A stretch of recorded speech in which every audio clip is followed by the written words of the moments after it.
Para quem não sabe, eu estava grávida. Na segunda-feira dessa semana que eu ia pregar, eu completava 3 meses de gestação. E na terça-feira, fui ao banheiro de madrugada e vi que eu tinha começado a sangrar. E para todas as mulheres que já estiveram grávidas, sabe que o sangramento não é um bom sinal na gravidez. Só que no momento que eu vi o sangramento, era pouquinho, e aí eu falei, não, vou voltar a dormir, Deus é comigo, não vai me passar nada. E eu voltei a dormir. E aí, pela manhã, quando eu me levantei, eu fui ao banheiro e vi que seguia sangrando. E aí, nesse momento, eu caí em desespero. E eu comecei a chorar. E eu comecei a chorar muito e a falar para Deus, Deus, por favor, não faz isso comigo. Eu sei que o Senhor acha que eu sou forte, mas eu não sou forte. Por isso eu não posso passar. Se o Senhor me fizer passar por isso, Deus, eu não vou dar conta. Por favor, não me tira meu bebê, por favor.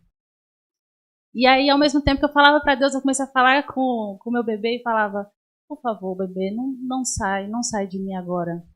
Fica aí dentro, espera mais um pouco, por favor, eu te amo tanto, eu não posso te perder. E eu chorava muito, muito. Só que eu sou uma pessoa que geralmente eu sei agir muito bem em momentos de desespero. E no momento eu enviei uma mensagem pro meu marido, falei que eu tinha começado a sangrar, mas que estava tudo bem, que eu ia pro hospital para ver o que estava acontecendo, né? E lembro que e essas coisas eu não falei nem para ele. Mas no caminho pro hospital, eu fui caminhando porque como eu estava chorando muito, e a mascarilha ajudou muito, né? Eu tava com a mascarilha assim de baixo, só tinha catarro e lágrima tudo misturado, e quem tava passando na rua por mim nem sabia que tava passando, né? E eu, todo o caminho, eu ia falando com Deus. Deus, não faz isso comigo. Por favor, isso não, eu não vou aguentar. Deixa meu bebê aqui, tira outra coisa. Qualquer outra coisa que o Senhor quiser, você pode tirar, mas isso não. E comecei a tentar negociar com Deus. E depois, porque a caminhada foi longa, depois eu comecei a falar,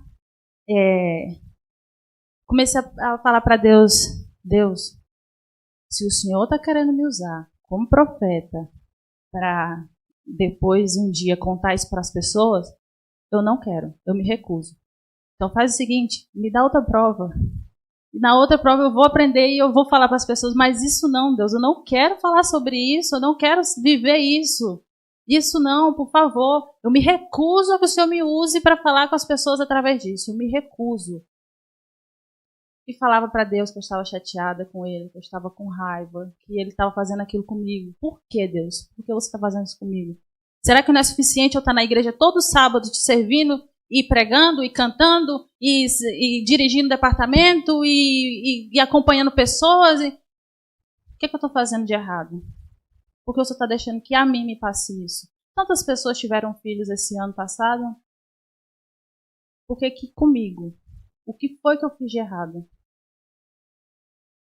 E ao final fui ao médico, aí me mandaram para casa, disseram que o sangramento era pouco, não ia passar nada. Então eu voltei para casa. E eu passava momentos que eu estava tranquila, eu tentava não chorar, tentava não transparecer. Eu fiquei sozinha em casa, meu marido estava trabalhando.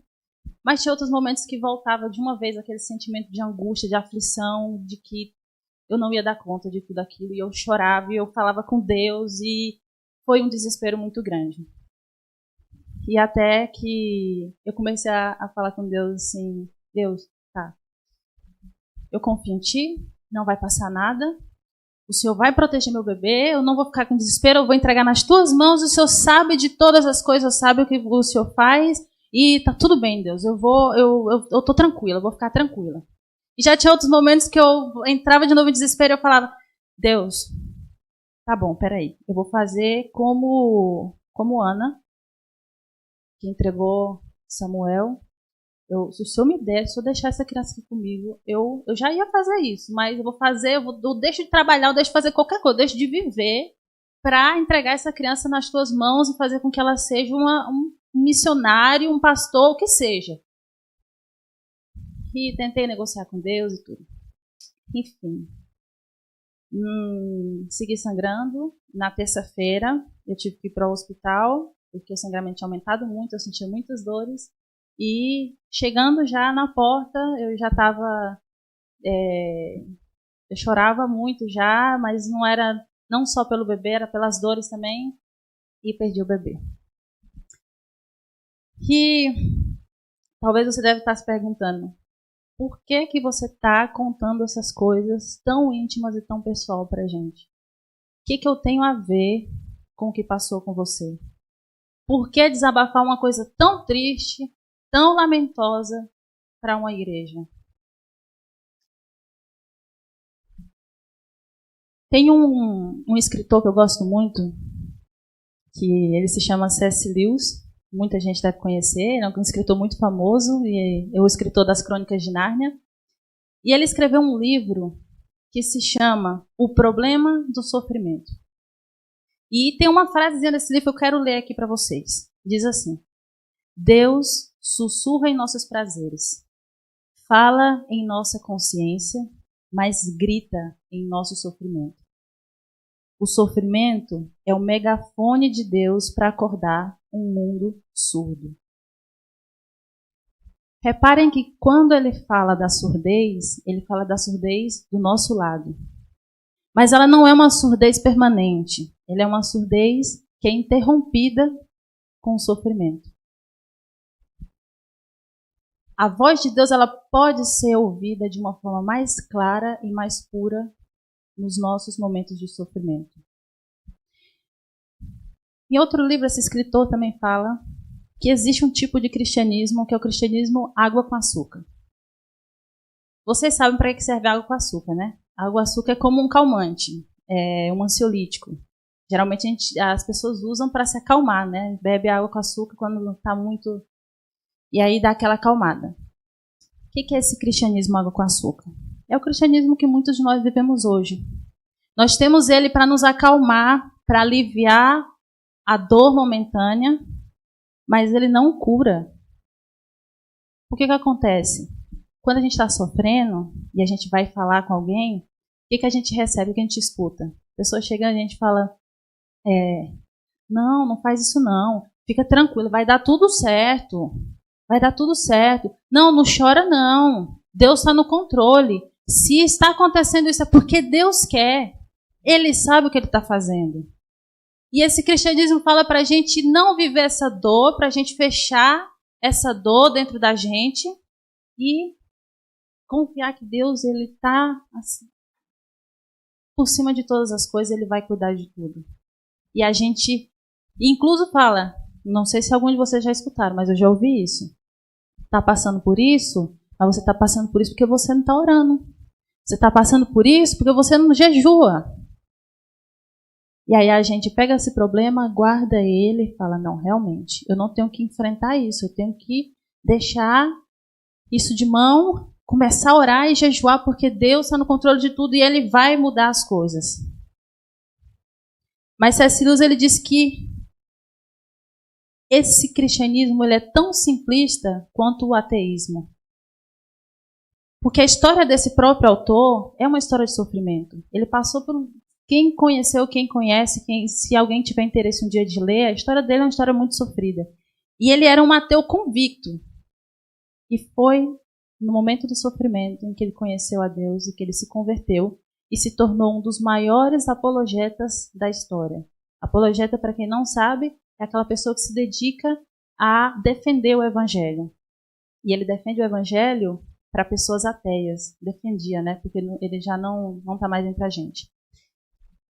Então, talvez a melhor forma de ouvir Deus no sofrimento seja dar voz ao sofrimento. Dar voz às pessoas que sofrem. E um claro exemplo disso, que eu acho que é o melhor de todos que nós temos, está na Bíblia, em Mateus 27, que eu pedi para vocês abrirem, no versículo 45, e diz o seguinte: E houve trevas sobre toda a terra, no meio-dia, às 3 horas da tarde, por volta das 3 horas da tarde, Jesus bradou em voz alta: Eloi, Eloi, lama sabachthani, que significa: meu Deus, por que me abandonaste? Existem 2 tipos de citações na Bíblia, do Novo Testamento citando o Antigo Testamento. Existem mais, mas eu quero citar essas 2. Que uma delas é quando o Novo Testamento ele faz referência ao Antigo sobre um cumprimento de uma profecia. Um exemplo disso, quando Jesus está lá na sinagoga e ele se levanta e lê Isaías, não me lembro qual é agora, mas ele lê Isaías e aí ele fala: aqui se cumpriu a profecia. Vocês lembram, né?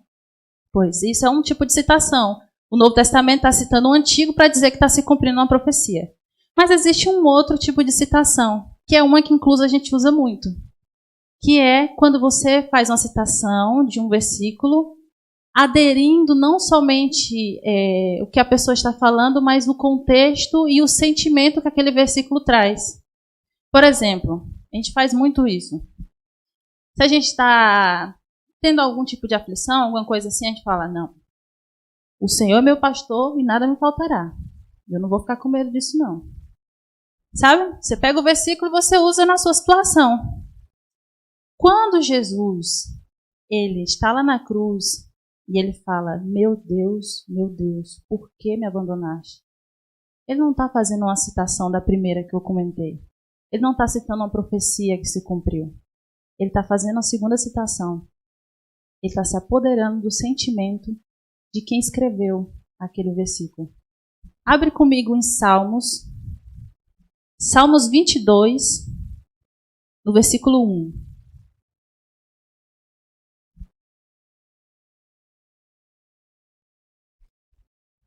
Salmos 22, versículo 1. Diz o seguinte: meu Deus, por que me abandonastes? Por que estás tão longe de salvar-me? Tão longe dos meus gritos de angústia? Meu Deus, eu clamo de dia, mas não respondes. De noite, e não recebo alívio. Tu, porém, és santo. És rei, és o louvor de Israel. Naquele momento de angústia que Jesus está ali, ele sente o sentimento de abandono. E ele diz para Deus, se lembrando do salmista: meu Deus, por que me abandonastes?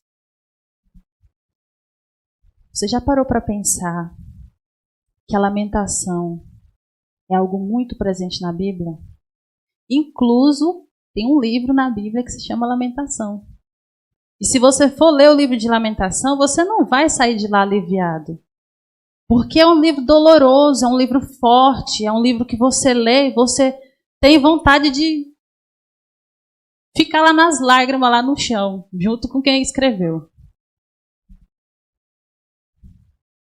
A lamentação, ela não é uma vivência. A pessoa que escreve ou que fala uma lamentação não é porque ela vai viver o resto da vida lamentando. Ela é uma expressão de um sentimento. E nós, seres humanos, nós fazemos isso muitas vezes. A gente expressa sentimentos através de várias coisas. Através da arte, através das músicas, através de poemas. Nós expressamos a Deus e às pessoas o que nós passamos.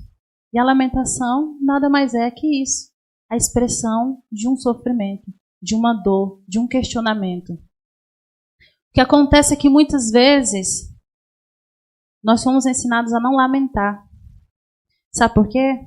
Porque a gente confunde a lamentação com murmuração, que são 2 palavras muito diferentes. Porém, felizmente, no português, a gente não tem uma boa tradução da palavra lamentação. E a gente acha que lamentar é murmurar. E não é. E eu vou explicar para você qual é a diferença das 2 palavras. A murmuração, ela é como aquela pessoa que fica o tempo todo: ó vida, ó céus, por quê? Sempre assim, nunca dou conta, nunca vai. E tem gente que é chata, que você conhece, que o tempo todo ela está no sofrimento, ela está ali murmurando e parece que nunca vai para frente, nunca melhora. Inclusive é ruim ficar perto de gente assim. Essa é uma pessoa que murmura. É murmuração. É a expressão de uma dor sem fé. É uma expressão de uma dor de alguém que perdeu a fé em Deus. A lamentação é diferente. A lamentação é a expressão de uma dor de alguém que não deixou de crer em Deus.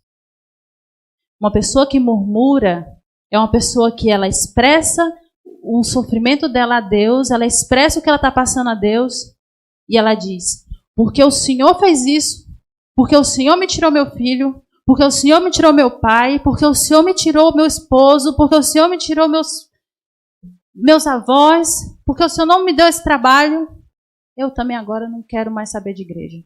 Não quero mais saber de ficar fazendo coisas lá na frente, não vou também estar nem aí mais, eu vou ver minha vida, porque o Senhor não está nem aí para mim. Isso é murmuração. Mas a lamentação, ela é tal qual como Jesus fez aqui. Ela já começa com adoração. Meu Deus, por que me abandonaste? E no final, o salmo termina: tu, porém, és santo, és rei, és o louvor de Israel. É dizer, eu estou aqui sofrendo, Deus, mas tu, porém, és santo, és rei, tu és o louvor de Israel. Preste atenção que quem está lá na cruz não é um ateu que deixou de acreditar em Deus e está dizendo para Deus: por que o Senhor me abandonou? Não. É alguém que tem fé e sabe que está sendo cuidado, mas ele sente o abandono, ele sente a dor, ele sente o sofrimento e ele não esconde para si.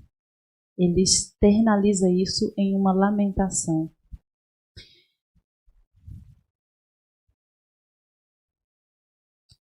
Irmãos, o objetivo em que eu estou aqui falando para vocês hoje é para que vocês acordem, para que Deus deixou a lamentação para que seus filhos fossem sinceros com Ele, para que seus filhos externalizassem sua dor. E a lamentação não é algo que você tem que ter dom para fazer. Igual para cantar, a gente tem que ter dom para cantar. Tem gente que se inventa de cantar, mas não tem dom e acaba estragando a música. Tem gente que toca, tem gente que faz poemas, tem gente que pinta.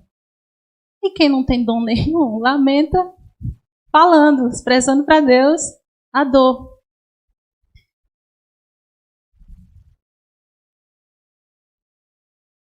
A questão é que dentro das nossas igrejas, nas nossas músicas, nas nossas pregações, a gente é levado a pensar de que a gente não tem que lamentar. Que a gente não tem que dizer essas coisas para Deus. Incluso quando eu estava dizendo para Deus, eu falava: Senhor, não me usa, eu não quero ser profeta, eu não quero viver isso, eu não quero que depois tenha que contar isso como um testemunho. Não me usa, eu não quero. Talvez você ouvindo isso e fala: tá doida? Falar uma coisa dessa para Deus? Ei, cala a boca, você está fazendo blasfêmia. Você não pode falar umas coisas dessa para Deus, não. É Deus Todo-Poderoso. E a gente tem vergonha de dizer algumas coisas para Deus, porque a gente acha que Deus, quando escutar essas coisas, Deus vai ficar assim: tá vendo? Porque você está dizendo essas coisas aí, agora eu vou triplicar seu sofrimento, para largar de ser boca grande. A gente pensa assim, né? Que Deus ele vai aumentar o nosso sofrimento se a gente for sincero com Ele. Mas a gente não se lembra de que Deus já conhece nossas palavras antes mesmo delas serem formadas no nosso coração. E a dor que a gente externaliza, ela é um direito que Deus está dando da gente se lamentar. Porque quando a gente prende isso tudo dentro da gente, a gente vira uma pessoa amarga, uma pessoa solitária, que tem uma revolta dentro de si contra Deus e contra outras pessoas. A gente nem sabe o porquê que a gente está agindo da maneira que a gente age muitas vezes. E muitas vezes é porque a gente guardou tudo isso dentro de si por medo de ser sincero com alguém que já sabe de tudo. Como externalizar isso? existem dois tipos de orações. E um pastor, isso eu ouvi de um pastor, eu achei muito interessante. 2 tipos de orações, a oração limpa e a oração suja. A oração limpa é aquela oração que você ouve e você fala assim, que lindo isso, que coisa maravilhosa. Como o pastor estava orando aqui, coisa linda aquilo ali. As palavras assim que a gente nem sabe o que significa. E você fica assim, você acha lindo. Ó Deus excelentíssimo, maravilhoso, que habita em todas as galáxias, as alturas dos céus. E aí você vê aquilo assim, maravilhoso. E aquela oração que ela expressa felicidade, ela expressa gratidão, ela expressa amor. E existe aquela outra oração, que é a oração suja. Que ninguém quer falar, ninguém quer orar isso na frente de ninguém. E ninguém quer ouvir também. Aquela oração que você põe tudo de podre para fora. Toda a raiva e o ódio que você tem dentro. Da revolta do que você está passando. E você não fala. Você não fala para Deus. Porque muitas vezes a gente acha Deus injusto. A gente está chateado com Deus. Eu estava chateada com Deus. E eu falei para ele. Só que depois eu parava e falava, não, Deus, desculpa, eu não vou falar mais isso não. Mas eu já sabia que eu ia falar. E ele precisava que eu falasse. Só que a gente não quer ouvir. E já pensou se nas nossas músicas, pode prestar atenção, nossas músicas também não tem lamentação. Nossas músicas são músicas bonitas. Por quê? Porque a gente vai para a igreja para quê? Para sair daqui feliz. É isso que a gente quer, né, no caso. A gente vem para ter felicidade, para sair daqui revigorado, com as energias e tal. A gente não quer vir ouvir lamento e coisa triste e... Não. Mas já pensou se você chegasse aqui na igreja e escutasse uma música baseada no Salmos 88? Abre para a sua Bíblia aí, no Salmos 88, só para a gente dar uma olhadinha. A gente não vai nem ler ele todo, não. Mas presta atenção, Salmos 88. Olha só o que fala. Ouve a minha oração, escuta o meu grito pedindo socorro, pois as aflições que caíram sobre mim são tantas que eu já estou perto da morte. Sou como aqueles que estão para morrer. Já perdi todas as minhas forças. Eu estou abandonado no meio dos mortos. Sou como os soldados mortos jogados nas covas. Eu sou como aqueles que foram completamente esquecidos por ti e que não têm mais a tua proteção. Tu me atirastes no mundo dos mortos, lá no fundo da escuridão. A tua ira pesa sobre mim e as tuas ondas me esmagam. Tu fizeste com que eu perdisse, com que meus amigos me abandonassem e olhassem com nojo para mim. Sou como um preso que não pode escapar. Tenho sofrido tanto que quase não enxergo. Ó Senhor Deus, dia após dia eu te chamo e levanto as mãos em oração. E aí ele segue se lamentando. E você pensa assim, ousado menino, hein? De falar para Deus, foi por tua culpa que eu perdi os amigos, foi por tua culpa que eu tô desse jeito. Eu tô de uma forma tão ruim que parece que eu tô morto. Eu posso ser atirado ali na cova junto com os outros mortos que não vai fazer diferença. Mas a gente não consegue orar isso para Deus, embora a gente sinta isso. Na hora do nosso sofrimento, da nossa angústia, quando você perdeu seu filho, quando você perdeu sua mãe, o seu pai, o seu tio, quem seja, quando você perdeu aquilo que você mais amava, alguém chegou em você e disse, fica assim não, vai passar. Chora não, Deus sabe de todas as coisas. Irmãos, eu quero falar agora também para as pessoas que lidam com pessoas que estão sofrendo ou que vão lidar um dia com alguém que está sofrendo. Não fala essas coisas não, pelo amor de Deus. A pior coisa do mundo para uma pessoa que está sofrendo, que está chorando, que acabou de perder, é falar, não fica assim não. Como que eu não vou ficar assim? O que eu vou fazer com esse sofrimento que eu estou sentindo? Como que eu não vou chorar? Chega uma pessoa, um abençoado de Deus e fala, essa foi a vontade de Deus. Não foi, amigo, não foi a vontade de Deus. Deus não quer o sofrimento dos seus filhos. Foi consequências das coisas do mundo. E nós estamos no mundo, nós passamos por coisas como todo mundo. Então você que se deparou com alguém que está sofrendo, que está em prantos, deixa a pessoa chorar, deixa a pessoa sofrer, deixa ela sentir o que ela está sentindo. Porque a gente, às vezes, a gente quer estar ali, quer estar ajudando, e a gente acaba atrapalhando, e acaba sufocando, e impedindo essa pessoa de externalizar algo que ela tem direito de externalizar, porque Deus deu o lamento ao seu povo para que ele externalizasse o seu sofrimento. Quando eu estava no hospital, eu tinha acabado de perder, e eu fiquei de recuperação, de repouso. Eu recebi várias chamadas, mas 2 chamadas para mim foram as melhores. Uma foi do meu sogro, tá aqui, e a outra foi da minha mãe. A chamada do meu sogro foi a seguinte. Ele, na hora que eu vi que ele tinha chamado, atendi, e aí ele só disse assim: minha linda, eu já sei o que aconteceu, estou muito triste e estou orando por você. Pá, desligou. Essa foi a chamada do meu sogro. Ele não ficou ali me falando que é assim mesmo. Gente, teve gente que falou pra mim, depois você faz outro. Eu sei, depois eu vou tentar fazer outro mesmo, se Deus quiser. Mas agora não é o momento de me dizer isso.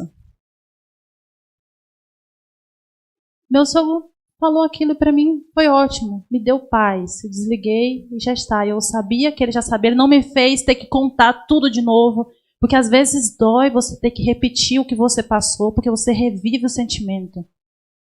Ele não me fez contar. Eu já sei o que passou, eu vou estar orando por ti. Pronto. E a outra chamada foi a da minha mãe. A da minha mãe foi uma chamada mais longa, uma chamada de 1 hora, eu acho. A minha mãe, sim, eu conversei com ela, eu desabafei, porque era alguém de confiança, era alguém que eu queria desabafar. Eu queria falar como eu estava me sentindo naquele momento para ela. Mas aí depois a gente começou a fofocar dos vizinhos, dos parentes lá do Brasil, e de como estava a vida de todo mundo. E no final da chamada eu já estava sorrindo, já estava rindo.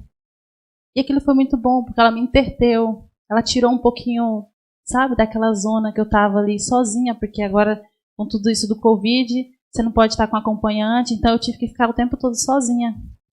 E ela me deu um alívio naquele momento, porque eu pude falar sobre outras coisas com alguém. Então, se você se depara com uma pessoa que está sofrendo, se você não sabe o que dizer, fique calado. Ou senão fala assim, fulano, não sei o que você está passando. Porque tem gente também que fala assim, eu entendo, eu sei o que é isso. Não, você não sabe. Você nunca sabe o que o outro está passando. Por mais que ele tenha perdido o pai e você perdeu o pai também, você não sabe, porque cada um tinha um relacionamento diferente com seus pais, cada um tinha uma forma diferente de lidar. Então você não sabe o que ele está passando, tá bom? Entenda isso. Você nunca sabe o que o outro está passando. Fala assim, fulano, entendo a sua dor, te acompanho no sentimento, eu vou orar por você e o que você precisar, você pode contar comigo. Se quiser conversar, eu estou aqui. E já está. Um abraço, talvez, bom, mas dê espaço, entenda. E outra coisa, se a pessoa quer desabafar e ela quer falar o que está sentindo, não repreenda. Permita que o outro conte e fale, chore. E eu sei, irmãos, que é difícil, porque no momento que você vê o outro passando por isso, você quer ajudar tanto que você tenta acolher ali, mexer de um lado, mexer do outro, mas te digo, não adianta. Bom, permita o outro viver esse sofrimento. E por último, para a gente terminar, eu quero falar para vocês. Gente, a história de Jó, ela não é um mito. Ela é uma verdade. Nós podemos ser Jó nas nossas vidas. Tem gente que eu já escutei muitas vezes as pessoas falando, nossa, mas Jó, como eu queria ser como Jó, como eu queria viver o que ter a fé, a paciência de Jó. Gente, não fala isso não. Porque a gente acha que Jó aguentou tudo calado. Que Jó, quando estava lá no fundo do poço, ele estava caladinho. E ele não estava caladinho, não. Abra sua Bíblia aí em Jó 16.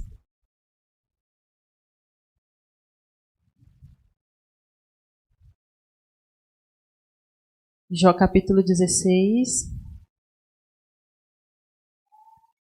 Deixa eu ver se eu encontro aqui. Olha aqui, no versículo 7, algumas partezinhas aqui para vocês verem que Jó, ele lamentou, viu? Porque são muitos capítulos se lamentando, mas eu vou ler só alguns aqui para vocês verem. Aqui no 7. Tu, ó Deus, me deixaste sem forças e destruíste toda a minha família. Tu me puseste numa prisão e por isso me acusam. Virei pele e osso e por isso os outros pensam que sou culpado. Na sua ira, Deus me arrasou completamente. Ele olha para mim com ódio e como uma fera me persegue e ameaça. Todos me ameaçam, abrem a boca para zombar de mim, me dão bofetadas para me humilhar. Deus me entregou a homens perversos. Ele me fez cair nas mãos de gente má. Eu vivi em paz, mas ele me esmagou. Deus me pegou pela garganta e me quebrou. Ele fez de mim o seu alvo. E de todos os lados disparou as suas flechas. Elas atravessam os meus rins sem dó nem piedade. E também a minha bílis correu pelo chão. Como um soldado, ele avançou contra mim e me arrebentou todo, com golpes e mais golpes. E Jó segue. Se vocês seguirem lendo, vocês vão ver que ele vai falar do sofrimento dele, do que ele está passando. Ele vai falar: tu, Deus, é tua culpa. Foi tu que me fez passar por essa situação. Eu estava em paz, eu estava feliz com minha família, com tudo. Olha o que você fez comigo. Por tua culpa. Os meus amigos me zombam, as pessoas me dão bofetada e todo mundo acha que eu sou culpado disso. Vê se não é isso que passa com a gente hoje. Se a gente passa por um momento de perca, de sofrimento, as pessoas não acham que a culpa não é tua? É falta de oração, não é falta de jejum? E Jó vai seguir falando um montão de coisas, e aí chega um momento em que Deus, depois dele descer todo o que ele tinha dentro, vomitar tudo para fora, Deus aparece para ele e fala assim: tá bom, você acha isso? Agora a gente vai ter uma conversa aqui de Deus para homem, viu? Vou te falar aqui. E aí Deus vai aparecer para ele. E acho que está em Jó 38. Jó 38.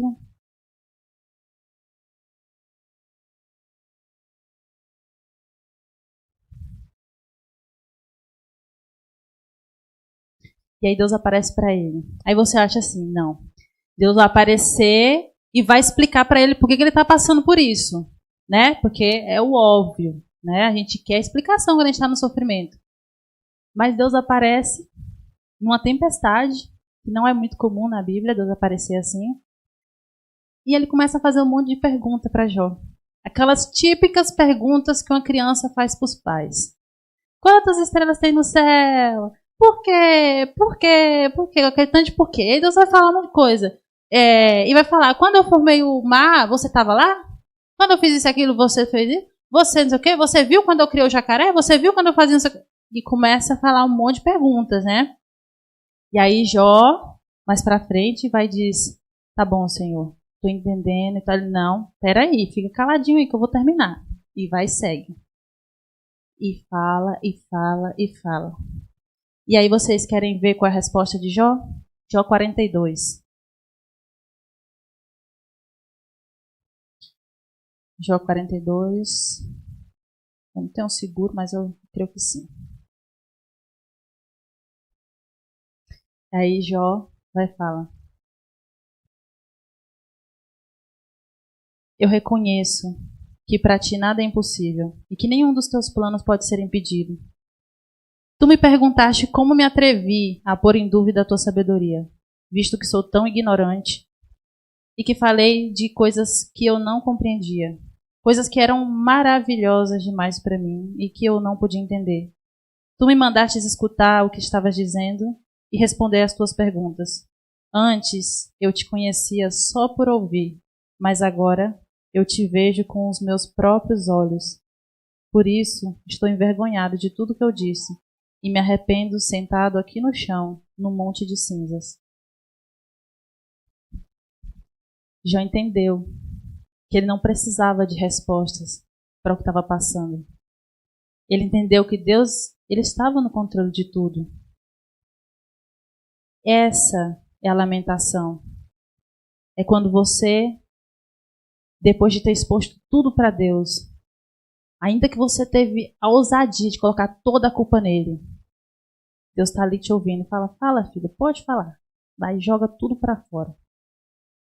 Aí depois de você dizer tudo isso, você fala, Deus, eu sei que eu falei isso quando eu estava chateado. E o Senhor sabe de todas as coisas. Irmãos, eu digo para vocês que depois de ter falado tantas coisas feias para Deus, que eu não vou contar todas as que eu disse, depois de ter chorado tanto lá no hospital, depois que eu perdi o bebê, depois que que eu estava deitada lá na cama, eu senti uma paz tão grande. E era uma paz que, inclusive, eu não entendia, porque eu falava, por que eu não estou chorando mais? Eu já não chorava. Eu falava, por que eu não estou chorando mais? Porque tá me doendo de eu ter perdido o bebê, mas eu não estou conseguindo mais chorar. E eu sentia uma paz com Deus, de que Deus, Ele tinha me cuidado. E eu sentia gratidão. Mas não é aquela gratidão que eu queria pular na cama e louvar a Deus, não. Eu não estava com vontade de fazer isso. Mas eu senti uma paz. Falei, obrigada, Senhor, porque o Senhor me cuidou. O Senhor esteve comigo. Porque ainda que tudo isso acontecesse, o Senhor segue sendo grande, o Senhor segue sendo Senhor. E eu falei que eu não queria ser usada por Ti para contar isso um dia, mas eu vou fazer. Porque o Senhor é o dono de tudo, eu te ouço, eu te adoro, eu estou aqui para te servir. Isso é a lamentação. É o choro, a expressão da dor e do sofrimento de alguém que não deixou de crer em Deus. E eu e você temos direito de fazer isso. Irmãos, ninguém pode parar de viver porque não conhece a razão das coisas, porque não sabe o porquê que aconteceu uma coisa ou outra na vida. As nossas dúvidas e questão, elas não são uma boa justificativa para a gente abandonar a fé, para a gente dizer que Deus já deu, não quero mais, não vou mais seguir nesse caminho porque eu só estou me arrebentando. Como o Jó disse, estou recebendo pancada de tudo quanto é lado. Por isso que eu estou aqui, pele e osso no chão, com a cara nas cinzas. Isso não é motivo para a gente abandonar a nossa fé e o nosso propósito em Deus.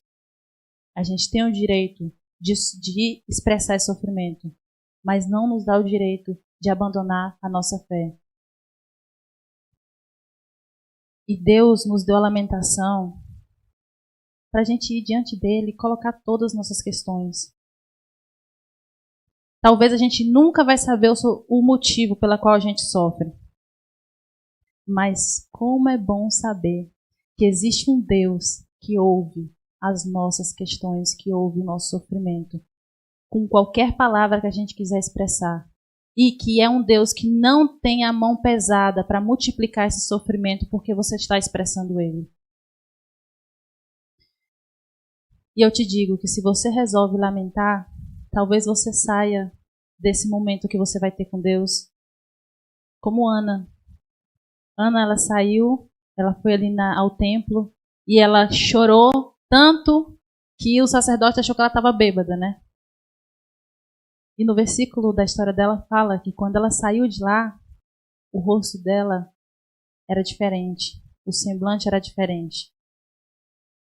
E naquele momento ali ela não estava grávida. Deus não tinha respondido a oração dela. Deus não tinha aparecido para ela e explicado o porquê que tudo tinha acontecido. Mas ela colocou tudo para fora e ela expressou tudo o que tinha. Essa é a mensagem de hoje. Você tem direito de dizer para Deus o que você está passando, de expressar com as suas palavras. Não tenta falar bonito para Deus, não. Deus entende o seu vocabulário. Deus entende as suas palavras. Ele sabe o que você quer dizer quando você diz: Deus, estou com tanta raiva, estou tão triste, estou tão acabada. Ele entende. E Ele está disposto a te ouvir. Mas não espere uma resposta. Simplesmente se expresse. E não esqueça, nosso sofrimento não é motivo para a gente se afastar de Deus. Use a lamentação como forma de expressar seu sofrimento, mas não perca a fé. Siga no caminho, porque Deus ele tem um propósito para tudo. Amém? Quero convidar vocês, então, a ficar de pé e a gente vai cantar um hino. Ah, não, a gente não vai cantar não, viu, gente? A gente vai orar. Mas pode ficar de pé. É porque agora, depois que a gente está se adaptando outra vez ao normal, né? A gente se perde toda na sequência das coisas. Mas feche seus olhos e vamos falar com Deus. Senhor, meu Deus, Senhor, nós somos gratos, Pai, porque o Senhor deu essa forma de se expressar, Senhor. De colocar todos os nossos medos, as nossas aflições, as nossas dúvidas diante de Ti, sem ser julgado, sem receber um castigo depois disso, sem, Senhor, ter que ficar com medo de que o Senhor está chateado com a gente. Obrigada, Deus, porque o Senhor dá liberdade aos seus filhos. Deus, se existe alguém aqui nessa manhã que está passando por um sofrimento, Senhor, que não está conseguindo aguentar e não está sabendo como te falar, Deus, que o Teu Santo Espírito possa traduzir essas orações, Senhor, que elas possam chegar até Ti, Pai, como uma lamentação. E que seja uma lamentação real, Senhor. Que, ademais de colocar tudo aos Teus pés, Senhor, que essa pessoa não perca a fé. Que ela não perca, Senhor, o desejo de estar contigo, Senhor. Porque é verdade, Pai, a gente não entende o porquê de muitas coisas, Senhor, mas nós não precisamos do porquê. Nós só precisamos saber que o Senhor segue ali, que o Senhor vai estar sempre do nosso lado. Senhor, perdão por tantas vezes a gente reprimir esses sentimentos, ainda que o Senhor conhecesse tudo que estava no nosso coração. A gente não quis dizer por medo de te magoar, Deus. Mas agora, Senhor, nós entendemos que o Senhor é forte.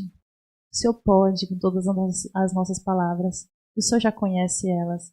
Então, nos dá, Senhor, do Teu Espírito, para que a gente possa ter a coragem e para que a gente possa, Senhor, expressar tudo que está aqui dentro.